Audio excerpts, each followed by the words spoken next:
Bonjour Louis, comment tu vas? Super, et toi? Ouais, je vais super bien. Déjà, je te remercie pour ta présence pour cette interview en tant qu'alternant cybersécurité. Voilà, le but c'est que tu puisses nous parler de ton expérience. Déjà, comment trouver une alternance, quelle est la journée pardon, typique d'un alternant cyber. Voilà, et quelles sont les difficultés que tu as eu à rencontrer pour trouver une alternance tout simplement. Est-ce que tu seras prêt à nous répondre dans cette interview? C'est pour ça que je suis là. D'accord, ça marche.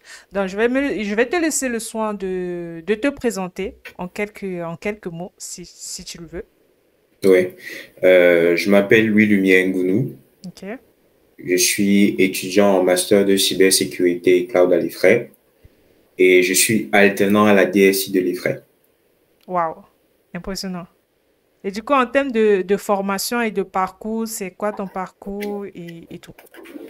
Euh, bon, déjà, je suis camerounais de nationalité, donc j'ai pas grandi en France. Ok. J'ai eu un baccalauréat S, bon, l'équivalent d'un baccalauréat S, mais au Cameroun, on dit baccalauréat C. L'équivalent serait ici spécialité maths physique. Mhm. Donc, je l'ai eu en 2019 et c'est à la suite de mon baccalauréat que j'ai choisi de m'orienter en informatique. Ok. Donc, premièrement, c'est-à-dire à l'année 2019-2020, j'ai été admis j'ai été admis à l'université de Yaoundé 1 pour faire la filière informatique.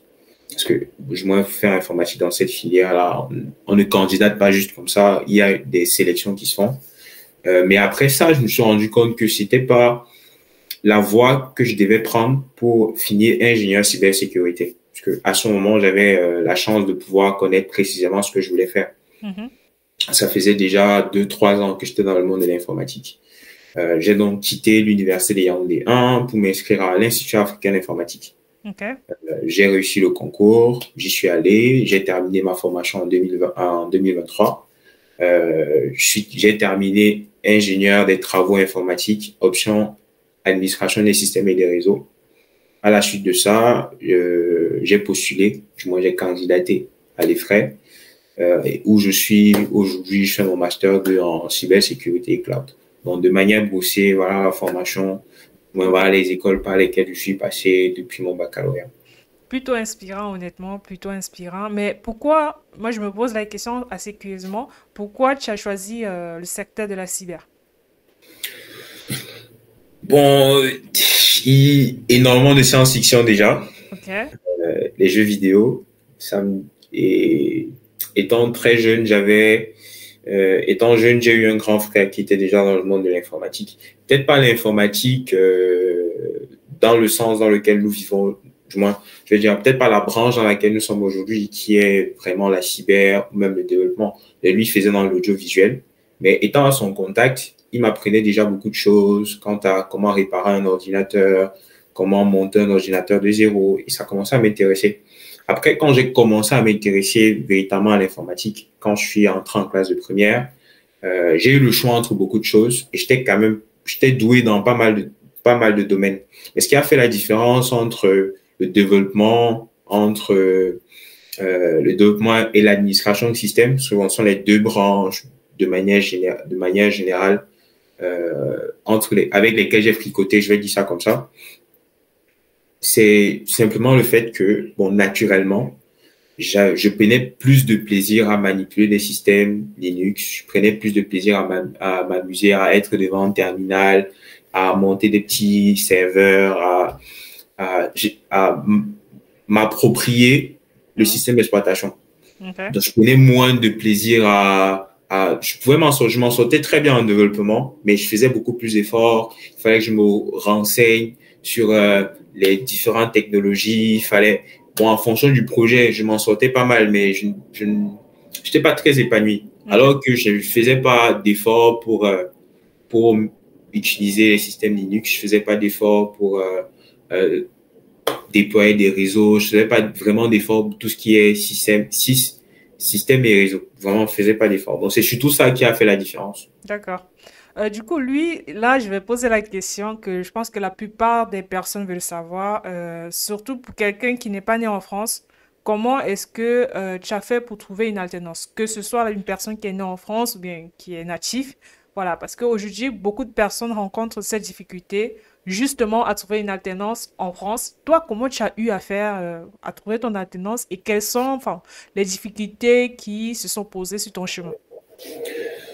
Bon, c'est un ensemble, c'est un package de tout. Je pourrais pas juste parler d'un seul élément, parce que je pense que c'est un tout qui a permis que je puisse trouver une alternance, je veux dire, quasi facilement. Du moins pour mon cas, c'est presque un miracle parce que j'avais pas candidaté du tout et on m'a appelé. Ok. Bon, c'est-à-dire, j'ai pas, c'est sans candidature que j'ai été appelé. Mais déjà, c'est énormément de travail personnel. Parce que lorsque j'arrive en France, je trouve des camarades avec qui je suis censé avoir le niveau de master, mais professionnellement parlant, ils ont plus d'expérience que moi. Sur le papier, en salle de classe, il n'y avait pas beaucoup de différence entre eux et moi. Il n'y avait pas de retard pratiquement. Sur certains points, j'étais même en avance de par la qualité de la formation que j'ai eue du niveau 1 au niveau 3. Mais pour les questions qui avaient trait à tout ce qui était pratique, à la manipulation d'un switch, au déploiement d'un réseau, à l'organisation d'une entreprise, à la mise en place des politiques de sécurité, j'étais perdu. Donc, à partir de là, quand je me suis rendu compte de ça, j'ai consulté des aînés qui sont passés par là, des aînés qui venaient aussi, qui ne sont pas forcément nés en France, mais aussi des experts dans le domaine. Je me suis approché de mes enseignants, je leur ai posé des questions comme quoi, bon, vous êtes en entreprise aujourd'hui, quelles sont les technologies qui marchent, quelles sont les attentes du marché. Je me suis renseigné et j'ai pris un certain nombre de temps à la maison, du moins le temps que j'avais à la maison, pour travailler sur cette technologie-là. Donc, c'est dans cette optique-là que je travaille justement sur une technologie de SIEM, c'est notamment la pile ELK, bon, Elastic, Kibana et Logstash.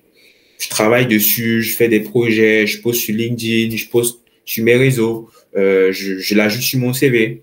Et en parallèle, je discute avec des camarades, parce que le réseau a aussi beaucoup joué. Le réseau, d'ailleurs, a énormément joué. Ok. Je discute avec des camarades qui, en classe, déjà sentent que je suis quelqu'un de bon. Donc, Mhm. je vais pas dire que je suis pas le plus bon, mais je commençais à avoir la reconnaissance de mon travail auprès Mhm. de mes camarades. Et donc, je les approche pour leur faire comprendre que, bon, les gars, en vrai, si vous voulez m'aider, je suis à la recherche d'un stage alterné, parce que, bon, en première année, on ne peut pas faire directement une alternance. Et c'est comme ça, de fil en aiguille, pardon, j'ai un ami qui me fait comprendre qu'il y a un poste de stagiaire qui se libère. Ils ont besoin d'un stagiaire justement pour un projet de centralisation de log. Et j'ai directement envoyé mon CV. Mhm. J'ai été recruté sans entretien. Et après avoir discuté avec le RSSI, c'est lui qui a eu le dernier mot quant à mon recrutement, il m'a fait comprendre que c'est effectivement le travail que j'ai fait sur la pile ELK qui l'a amené à porter son choix sur moi. Ok. C'est-à-dire, si j'étais resté à la maison à ne rien faire, à jouer à la console ou à regarder des films sur Netflix en attendant d'être recruté quelque part, je n'aurais probablement pas bénéficié de cette opportunité. Mhm. Donc, j'ai profité du temps libre que j'avais pour travailler. J'ai D'accord. bâti un réseau parmi mes camarades et ça m'a permis d'avoir ma première expérience en tant que stagiaire. Et après, tout de suite après, du moins le stage s'est très bien passé. Ils m'ont d'ailleurs proposé de rester, de devenir alternant chez eux. Sauf que bon, j'avais déjà justement été appelé par les frais. Ok. Je m'étais déjà engagé là-bas. Je me suis dit, bon, tant qu'à faire, y aller. Ok. Donc, du coup, en fait, toi, ton approche, c'est que bah, tu as développé un peu une curiosité intellectuelle et par la suite, tu as profité du réseautage pour trouver ton alternance. C'est ça? Effectivement. Mais quel Effectivement. conseil est-ce que tu peux donner justement à ces personnes-là qui sont en plein recherche d'alternance pour cette année ou bien l'année prochaine même? Vu que Bon, tu es déjà dans ça. bon, je dis à tout le monde, bon, pour ceux qui sont dans la cyber, hein, euh, qui se renseignent sur les attentes du marché.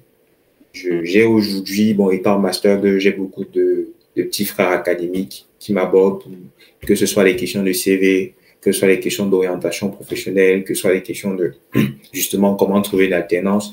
Et j'ai tout le temps la même réponse. Il ne sert à rien d'avoir toutes les compétences c'est-à-dire, c'est parfois contre-productif et ça l'est d'être compétent sur tout à la fois. c'est pas ce que le marché attend de nous. Lorsque un recruteur va prendre votre CV, il va regarder si vous êtes bon sur la technologie dont il a besoin, sur la technologie sur laquelle il travaille.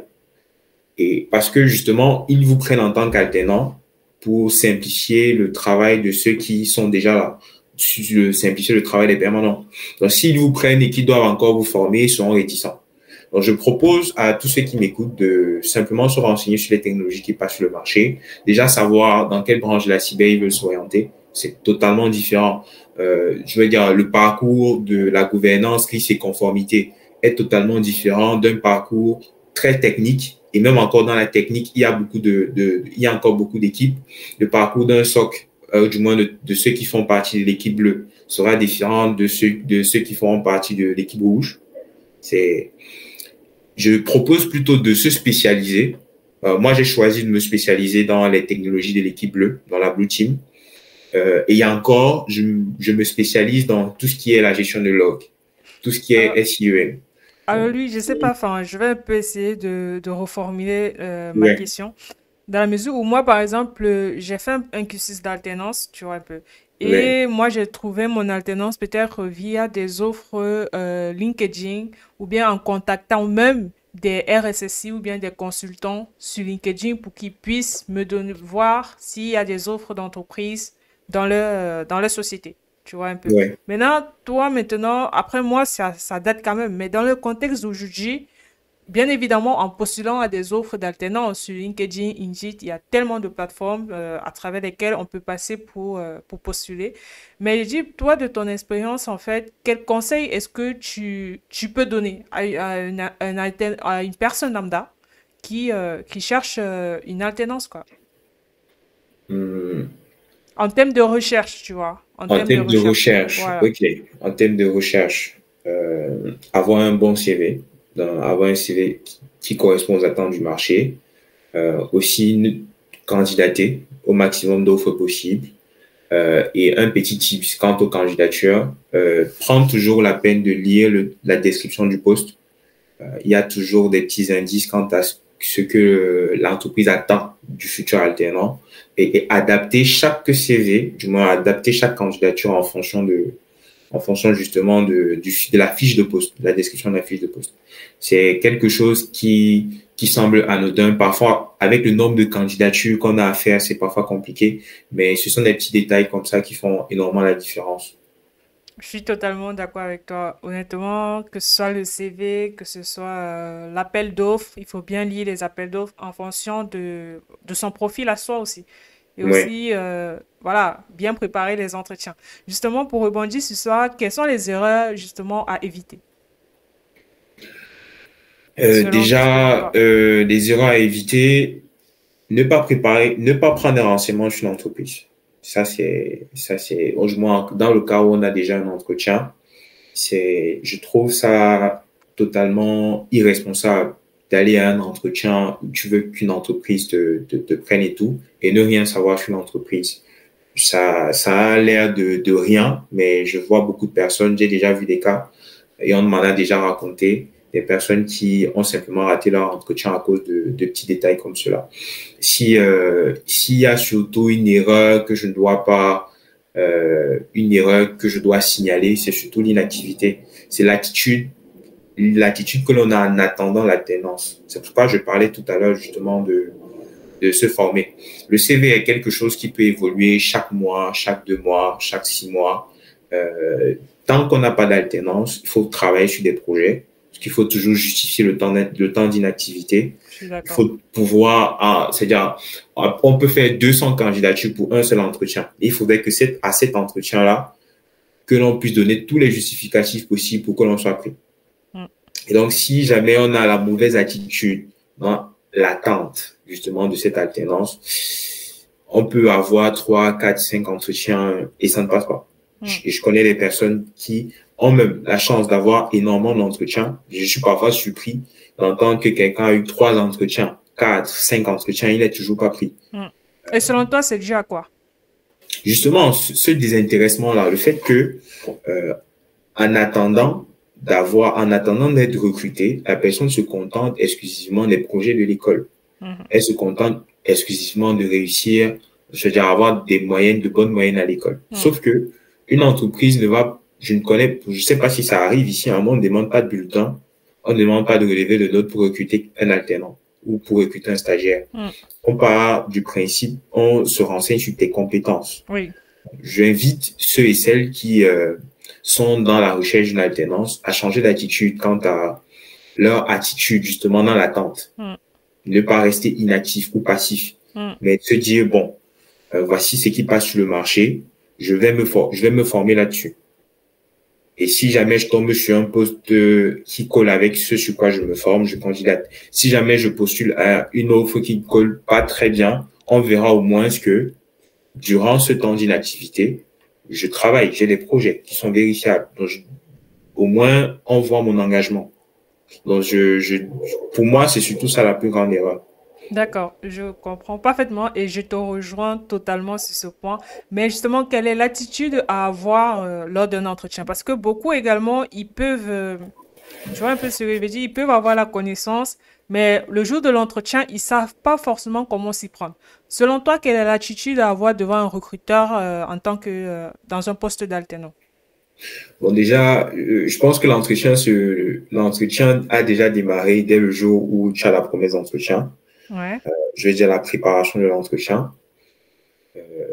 Une technique que moi je fais, une technique que moi j'ai d'ailleurs, c'est déjà de prendre le maximum d'informations sur l'entreprise, des fondateurs, tout ce que l'entreprise a réalisé jusqu'à aujourd'hui, me renseigner sur le manager qui va m'avoir en entretien. Donc, je vais sur son LinkedIn, je vois ses différents centres d'intérêt, histoire de matcher avec lui, histoire de connecter, je veux dire, d'homme à homme, ou du moins je veux dire, d'humain à Ça peut humain, être femme ça peut aussi. être une femme, justement, d'humain à humain, histoire qu'on soit sur la même longueur d'onde.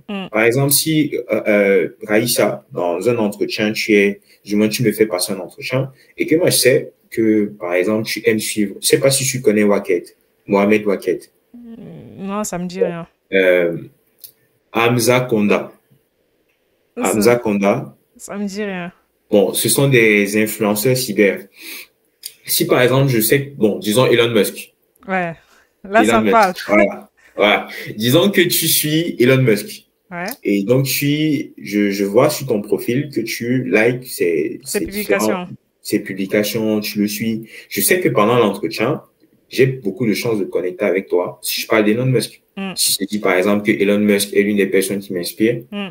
ça va te toucher, un minimum. Bien sûr, Enfin, bien sûr. donc, au-delà c'est-à-dire prendre le maximum d'informations sur la personne qu'on aura en face de soi, sur l'entreprise, et évidemment, bûcher son CV. Mm, Ça arrive des fois que l'on mette sur nos CV des choses dont on sait ne pas être très calé. mm, On sait ne pas être vraiment expert. Il faut maîtriser ce pourquoi, il faut maîtriser ce qu'on a mis sur le CV et être prêt à le défendre. mm. Je suis pas contre ce que les gens mettent, ce qu'ils veulent sur leur CV. Et puis, tant qu'à faire, s'ils veulent y mettre qu'ils sont des experts de ce qu'ils veulent. Mais tant qu'ils sont capables de le défendre, il n'y a pas de problème. À partir de là, quand tu as fini ces préparatifs-là, tu te mets en condition, Mm. tu imagines des petits scénarios, je te renseigne sur YouTube, quelles sont les questions qui peuvent arriver, quelles sont les questions qui arrivent lors des entretiens, Mm. tu travailles ta présentation, tu travailles ton éloquence, et ça passe par énormément de répétitions. Mm. Du coup, lui, toi, tu as trouvé une alternance au bout de combien de temps? Juste Je une petite parenthèse comme dirais ça. 5 mois, hein. En 5 mois, 5 mois. entre avril et juillet. Ok, Entre avril et juillet. ok. Du coup, quelle est la journée typique d'un alternant cybersécurité? Parce que toi, tu fais dans le domaine de la cyber. Du coup, Ouais. voilà, quelles sont tes tâches au quotidien en tant qu'alternant cybersécurité? Hum, bon, disons que s'il y a un projet, disons qu'il y a un projet et que c'est sur des missions du projet en question que je travaille de manière générale, je vais faire énormément de POC, C'est quoi l'époque? Pro- Proof of Concept. Ok. En fait, comment le dire, comment l'expliquer? Disons que c'est la démonstration d'une solution. ou D'accord. du moins c'est la démonstration d'une solution. C'est un POC par définition, c'est prouver que quelque chose est possible. Mhm. Je prends un petit exemple. S'il faille que je te démontre effectivement que si jamais on a besoin, on a bon, pour des problèmes de visioconférence, du moins pour des besoins de visioconférence, on a besoin d'un logiciel. Si je te dis que je peux utiliser Zoom au lieu de Meet, de Google Meet, il faille que je te fasse une démonstration de Zoom. Mm. Oui, et c'est ça un proof of concept. Maintenant, dans le monde cyber, si je parle par exemple des dernières missions sur lesquelles j'ai travaillé sur la centralisation des logs, il fallait que ça arrivait que je démontre qu'effectivement, par exemple, la centralisation des logs dans certaines conditions soit possible. Mhm. Et je le fais dans un laboratoire virtuel. Mm. Donc, en échangeant avec d'autres camarades qui sont aussi dans la cyber, c'est-à-dire, on a des journées qui varient en fonction de nos missions. Mm. Moi, j'ai des missions qui tournent vraiment autour de l'équipe bleue, donc je pourrais surtout parler de l'équipe bleue. Bon, mais pour parler, mais quelqu'un qui fait une alternance de ingénieur cybersécurité où il y a beaucoup de gouvernance, nos journées seront un peu différentes. Donc, il ne va pas s'asseoir devant des machines virtuelles à faire des POC. Donc, toi, tu es plus dans l'aspect technique que GRC, quoi. Exactement, exactement, Ok. exactement. Ok. Donc, ton quotidien, c'est juste, enfin, pour résumer, c'est juste mettre en place des VM et démontrer des résultats de test, quoi. Si j'ai compris. Disons que tu es recruté, du moins que nous sommes recrutés en tant qu'alternants parce qu'il y a un problème. Du moins, il y a des problèmes. Oui, bien sûr. Et on attend de moi que je puisse proposer des solutions à ces problèmes-là. Après, pour la mise en place, pour démontrer juste dans le processus de proposition, il faut bien que je montre que ces solutions soient applicables dans les conditions de l'infra de l'entreprise. Mm. C'est ça qui m'amène à, bon, ça ne se résume pas qu'à créer des VM, Mm. mais la finalité, c'est ça. Il y a toute une étape de la conception de la solution, bon, de la réflexion, de la conception de la solution à la mise en place. Et dans le processus de mise en place, justement, avant de mettre la solution en production, on passe par des VM. D'accord. Bon, donc, c'est un peu ça. Bon, après, justement, la réflexion à propos d'une solution dépend du problème et le problème dépend d'une entreprise. Ou même, on peut être dans la même entreprise, être recruté en tant qu'alternant, mais on ne bosse pas sur les mêmes difficultés. Mm. D'accord, je vois. Moi, il y a une question qui revient également, qui revient régulièrement, c'est que on dit souvent que la vie d'un alternant, c'est très compliqué. Donc, vu que l'alternant est mi-étudiant et mi-travailleur. Du coup, comment est-ce Ouais. que tu fais au quotidien pour alterner justement ce monde-là? Ça veut dire étudiant et travailleur. Est-ce que c'est pas compliqué ou fatigant au quotidien? Comment tu fais pour gérer en fait? Si jamais quelqu'un peut dire que c'est compliqué, je suis très bien placé pour le dire, vu que je suis alternant dans mon école. Ah ouais, Je ça doit suis être alternant chaud. dans mon école, donc chaque jour, j'ai le même paysage. Je ne suis pas juste au même endroit. Un Hmm, autre jour, je suis à l'administration, hmm, à la DSI, un autre jour, je suis dans les salles de classe. Mais dans l'ensemble, c'est pas une difficulté qui est si pesante que ça. Parfois, ça fait du bien de changer d'air. À la fin d'une semaine de cours typique, je pense déjà à la semaine que j'aurai en tant que travailleur. À la fin de la semaine de cours à la fin de la semaine en tant que travailleur, je pense déjà à la semaine de cours en tant que, en tant qu'étudiant. Sinon, dans l'ensemble, je ne dirais pas que c'est quelque chose de compliqué. Ça dépendra de tout un chacun. Ça dépendra aussi de l'ambiance qui règne à l'entreprise. J'ai toujours eu la chance de travailler avec des personnes qui sont humainement correctes, ou hmm. du moins Là, c'est important.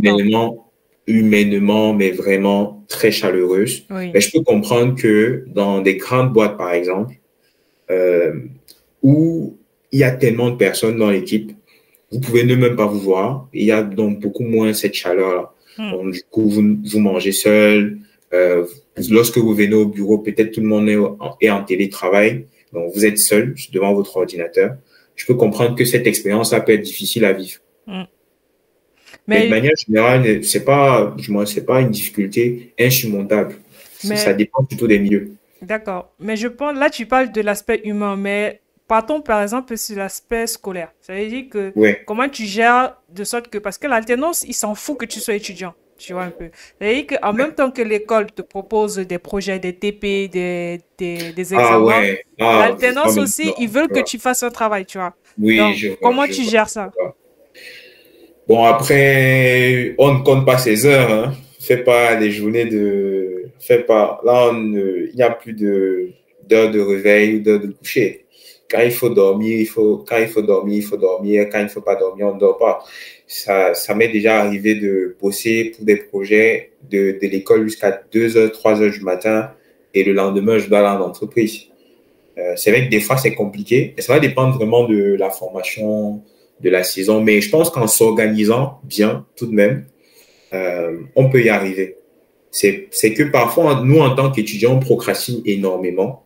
Et puis, dans les derniers temps, lorsqu'il faut rendre des projets, que ce soit en entreprise ou que ce soit à l'école, on se met énormément de pression. Mais peu importe l'école, je crois qu'on donne assez de temps pour travailler. Bien que la charge de travail soit tout de même lourde, mais on donne quand même assez de temps.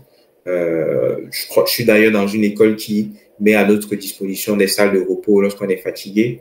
Donc, ça revient toujours à la gestion du temps. Hmm, Donc, si tu es quelqu'un de discipliné dans la gestion de ton temps, dans la gestion de tes forces, tu vas t'en sortir très bien. hmm, Mais si tu es quelqu'un qui procrastine énormément, il arrivera bien une période, à un moment donné, où il hmm. y aura ton rapport de mission à rendre en entreprise, ton rapport de stage à rendre à l'école.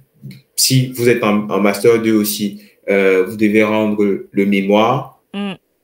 vous, sans compter les engagements que vous avez en entreprise. Peut-être vous êtes responsable de la mise en place de telle ou de telle autre solution.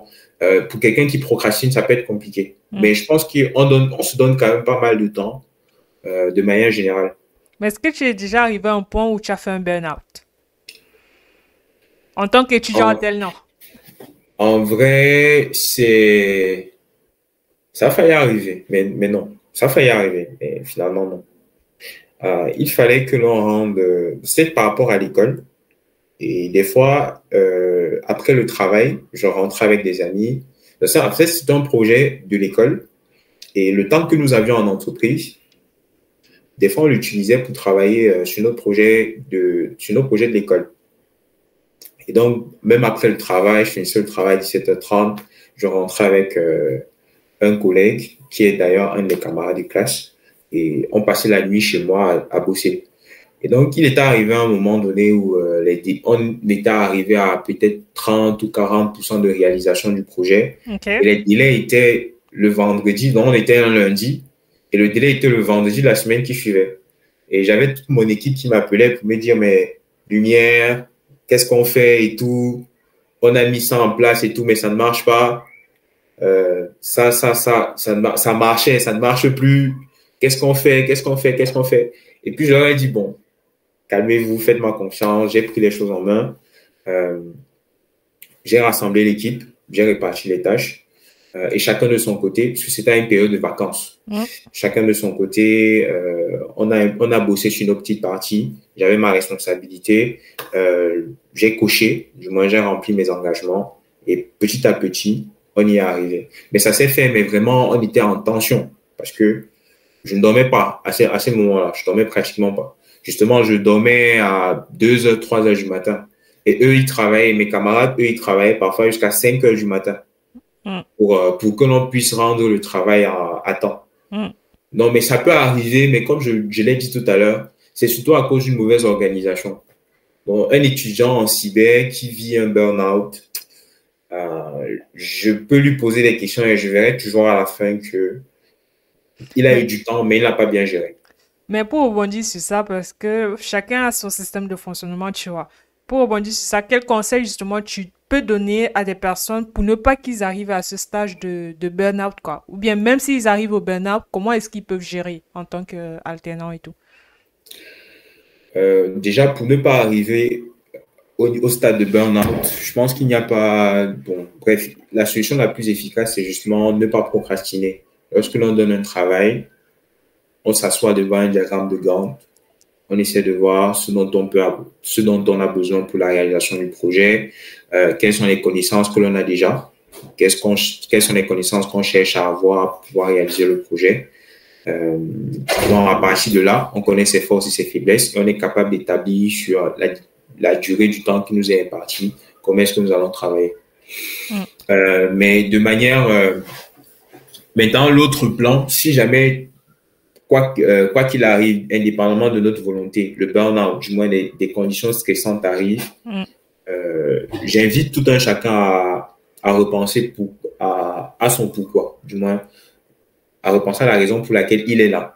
Peut-être c'est un étudiant étranger, peut-être c'est déjà peut-être c'est un Français, mais nous avons tous une raison pour laquelle nous faisons ces études-là. Mm.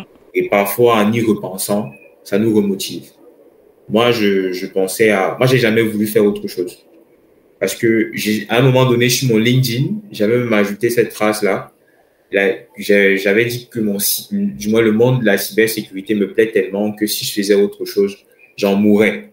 Ah Et ouais. donc, le fait de penser au fait que j'échoue dans le secteur que j'ai choisi, moi, des fois, ça me remotive. Mais je peux comprendre que pour quelqu'un d'autre, ça peut être les parents, ça peut être la motivation, peut être aussi l'argent. Mais quoi qu'il en soit, penser à son pourquoi est quelque chose qui nous pousse à aller au-delà de ce que l'on pensait être nos limites. Mm. Après, moi, je suis totalement d'accord avec toi, tu vois. Donc, ça veut dire se remémorer la motivation. Pourquoi on fait ça? Pourquoi on fait ce domaine? Mais je dirais aussi que de prendre un peu du recul et se reposer. Ça veut dire que pourquoi? Parce que le burn-out, c'est que tu arrives à un niveau où tellement tu es stressé que tu sais plus par où commencer, tu as plus les idées claires. Tu vois un peu. Tellement tu as énormément de choses à faire en même temps.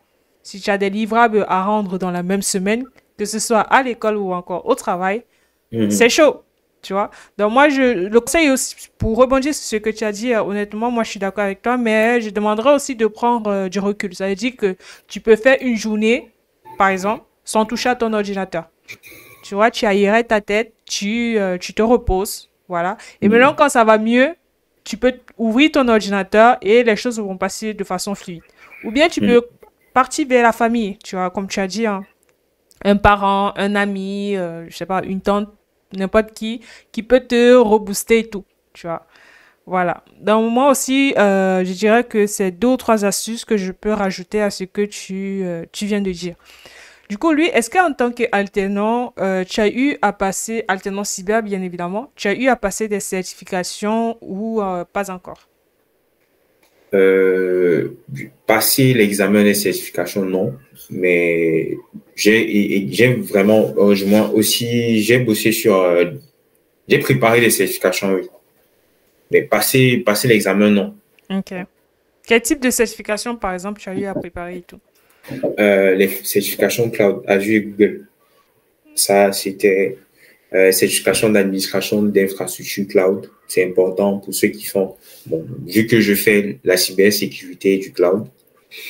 Mais à côté, j'ai aussi fait, je viens de me rappeler qu'effectivement, j'ai passé des certifications au cours de l'année.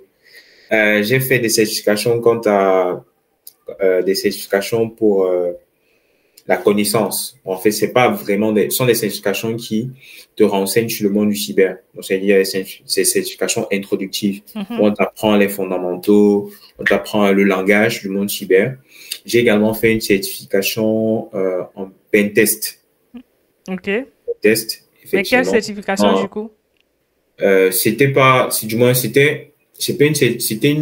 Ah, c'est une certification du Startup par le monde ok. qui formait justement à ça. Donc, Ok. du moins, pour te donner la référence exacte, il faudrait que j'aille fouiller mon LinkedIn. Mais en gros, là, du moins, le cours a duré environ 2 mois. Et après, il y avait un examen. Du moins, il y avait des examens chaque semaine. Et à la fin, après le dernier examen, il fallait avoir un pourcentage de réussite, tous les examens cumulés pour avoir le parchemin. Hmm. Mais on nous apprenait à utiliser, bon, déjà, on est revenu sur les fondamentaux de la cyber, quelles sont les différentes équipes, comment mener des audits de sécurité.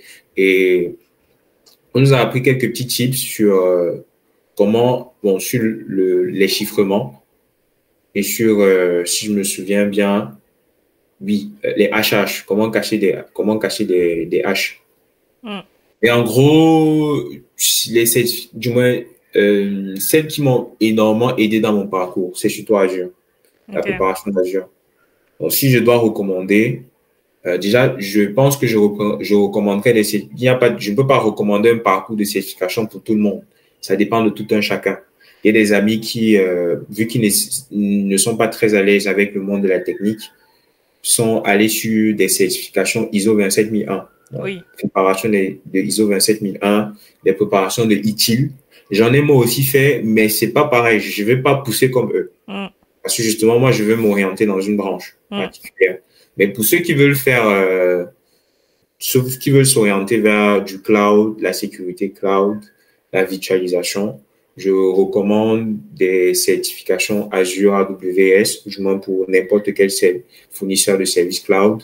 Je recommande, même si on ne passe pas la certification de VMware, qu'au moins qu'on suive le cours, un D'accord. minimum. Parce que la certification ça coûte un peu cher, 4 000 euros. Ah ouais, Ouais, c'est 4 un 000 euros. budget 4 ça. 000 euros la certif de VMware. Mais après, quand tu es certifié, ça va, hein. Ouais, ça pèse. Les opportunités viennent avec. Mm. Ouais, je suis d'accord. Mais, mais c'est quand même un peu cher pour quelqu'un qui sort d'école. C'est pratiquement payer une formation. Ok. Donc, je recommanderais les certifications Azure. Je recommanderais CompTIA Security Plus pour entrer dans le monde de la cyber. Et je recommanderais des certifications de maîtrise des systèmes Linux ou Windows Server en fonction de la spécialité que l'on veut prendre. Mm. Bon, après, avec ça, je pense qu'on est outillé pour faire à peu près tout, Mm. pour Ok. faire à peu près tout ce qu'on veut. D'accord. Merci lui pour cette information. Là, on va partir sur le dernier point qui est la Ouais. rémunération. Est-ce que le salaire d'un alternant est plutôt gérable au quotidien ou pas forcément? Bon, en tant qu'étudiant, oui, ça passe. On ne vit pas une vie de luxe, mais ça passe. Après, ça dépend de beaucoup de facteurs, notamment l'âge. Ok. Si une personne a déjà plus de 26 ans et qu'elle a une alternance, elle est déjà payée au SMIC. Mais vraiment, le SMIC, c'est son salaire net. Après, si c'est quelqu'un qui, comme moi, a moins de 25 ans, ça va dépendre de beaucoup de choses, le nombre d'années de formation. On considère qu'à l'université, il y a deux cycles, dans le cycle licence et le cycle master. Je ne serai pas payé de la même manière en fonction de l'année dans le cycle. Je ne serai pas payé de la même manière en fonction de mon nombre d'années d'expérience en tant qu'alternant. Donc, il y a beaucoup de paramètres qui entrent en jeu. Par exemple, moi, c'est 61% du SMIC Ok. que je suis payé pour quelqu'un de ma tranche d'âge. Mais si j'avais été en Master 1, j'aurais été payé 51% du SMIC. Bon, Donc là, après, ça dépend. tu ne le touches même pas 750 € Je crois 51%, c'est justement dans les 700-800. par mois. 51%, oui, par mois. Ça arrive hein, pour certains. Mais bon, Mais ils ont changé de modalité parce que moi, quand je faisais l'alternance, je crois que je touchais 1500 balles ou 1200 balles, un truc comme ça, par mois. ça dépend justement par exemple, je suis à l'IFRE. J'ai une collègue qui, elle, en licence, elle touche plus que moi. D'accord. Elle est en licence. Moi, je suis en master 2. Et après avoir discuté avec notre RH, on m'a bien expliqué que selon la réglementation et selon les facteurs de tarification, du moins de récompense d'un alternant, Mhm. il y a le facteur de l'âge, le facteur de l'année de formation, le facteur d'ancienneté. Ok. C'est-à-dire, est-ce que tu as déjà fait des alternances avant? Et en fonction de tout ça, si c'est ta première année d'alternance, tu seras payé au minimum 51% du SMIC. Ah Au bon? minimum. Au minimum. Donc, tu seras autour de 800, 750 par là. Ah, je savais pas. C'est que ça a changé entre-temps parce que avant, il y a 3 ans, c'était pas comme ça. Mais bon, ok. Bon, après, ça dépend aussi de la grille salariale de l'entreprise parce que j'ai d'autres amis qui sont dans les mêmes conditions que moi, mais ils sont payés à 1500. Mais ils sont dans les multinationales ou ils Ouais. sont dans des banques. Mm. Mais pour Mais en tout cas, ceux-là n'ont pas l'obligation de le faire. Ils le font juste parce que bon, c'est leur grille et ils peuvent se permettre de le faire. Mm. Mais pour des entreprises qui ont un peu moins de moyens, qui ne peuvent pas payer, qui ne peuvent pas donner de l'or à leurs employés, je vais dire ça comme ça, Mm. ils ne peuvent pas payer leurs employés à prix d'or. Voilà, ils ne le feront pas. D'accord. D'accord, c'est clair. Merci Louis. On arrive à la fin de notre interview. Est-ce que tu as un mot de Ouais. fin que tu souhaiterais dire? Bon, s'il y a quelqu'un, peut-être un étudiant qui ne sait pas encore ce qu'il veut faire plus tard, bon, et qu'il aime un peu l'informatique, je l'invite à s'orienter dans le monde de la cyber. C'est quelque chose, j'avoue que techniquement, c'est pas le métier le plus ouvert, mais il donne quand même il donne quand même de très belles possibilités d'évolution de carrière. La rémunération est aussi très intéressante. Et aussi, c'est un métier dans lequel on ne s'ennuie pas. C'est un métier où chaque jour, tu pars au travail, tu résous de nouvelles problématiques. C'est une des choses qui participe énormément à mon épanouissement, le fait que j'ai pas des tâches répétitives. Donc, j'exhorte tous ceux et toutes celles qui veulent se lancer dans l'informatique et dans la cybersécurité de manière particulière à le faire, à le faire. On vous attend, il y a toujours des places, il y a toujours la Ok. demande. On veut juste des gens compétents. Donc, ne venez pas ici juste pour l'argent, mais avec un CV vide. Si vous travaillez, je vous le promets, si vous travaillez, si vous vous donnez les moyens, il n'y a aucune raison pour qu'on ne vous prenne pas. Il n'y a aucune raison pour que vous ne trouviez pas d'alternance. Il n'y a aucune raison pour que euh, vous ne trouviez pas de travail à la fin de vos études. Il y a tellement de grands frères, tellement d'aînés avec qui j'ai été à l'école, des personnes qui n'étaient pas nécessairement les plus grands cracks, mais qui étaient des personnes travailleuses, qui aujourd'hui sont en train de très bien avancer, de très bien progresser. Donc, Ok. c'est un très bon domaine. J'encourage tous ceux qui veulent, venez. Ok. Merci Louis pour ta disponibilité encore une fois de plus et merci Ouais. pour tes précieux conseils pour tous ceux qui souhaiteraient trouver une alternance dans le domaine de la cybersécurité. Il a donné des astuces que je pense, si vous implémentez, pardon, vous aurez votre alternance, que ce soit dans le domaine de la cyber, dans le domaine de l'IT ou encore dans tous les domaines, voilà, selon le secteur où vous exercez. Je pense que vous allez trouver avec les astuces dont il a parlé tout au long de cette vidéo. Merci encore lui et on se dit à Merci la à toi, prochaine. Aïssa. Ça marche.